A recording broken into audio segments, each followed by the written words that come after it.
సోదరా, మనం ఎదుర్కొనే ముఖ్యమైన ఇబ్బంది ఏమిటంటే మన చర్యలు అవివేకంగా ఉంటాయి. ఆలోచనల ఫలితంగా చర్యలు ఏర్పడతాయి. ఆలోచనలు మన కోసం మనం ఏర్పరచుకున్నవి. నిజం చెప్పాలంటే మనస్సుకు మనమే తప్పుడు సూచనలిస్తాం. నా ఈ అభిప్రాయాన్ని మీరు కాదనవచ్చు. అలాంటి సూచనలను మనం ఎలా ఇస్తున్నాం? పరిసరాలు అలాంటి అభిప్రాయాలు ఏర్పడటానికి తగిన పరిస్థితుల్ని సృష్టిస్తాయి. మనం అటువంటి పరిసరాల్లోనే తిరుగుతూ ఉంటాం.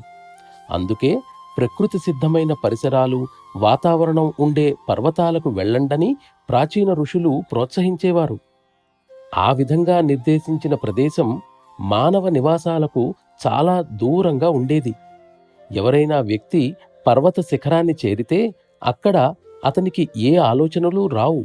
కేవలం ఒక విధమైన ప్రతిధ్వని మాత్రమే వింటాడు.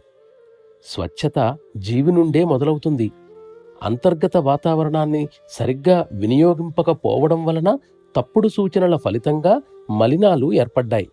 ఇవన్నీ ఏకమైనప్పుడు సంకుచిత దృష్టి అలవడుతుంది. ఒక విధమైన అయోమయ గందరగోళ పరిస్థితి ఏర్పడటానికి ఇది ఒక కారణం. కొన్నిసార్లు ఇది అప్రయత్నంగా దానికదే ఏర్పడుతుంది. మరికొన్నిసార్లు పరిస్థితుల ప్రభావం వల్ల కూడా ఏర్పడగలదు. ఇవన్నీ ఒకచోట పేరుకుపోయినప్పుడు అవి వేర్వేరు రంగులను సంతరించుకుంటాయి.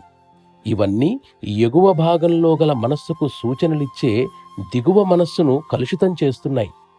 అప్పుడు మీరు వెళ్ళే మార్గం సరైంది కాదు. మీ మనస్సే మీకు కంటకప్రాయం అవుతుంది. అప్పుడు మనం ఆ పరతత్వానికి భిన్నంగా పయనిస్తుంటాం కాబట్టి అనుకూల స్పందనలను సృష్టించుకోలేము.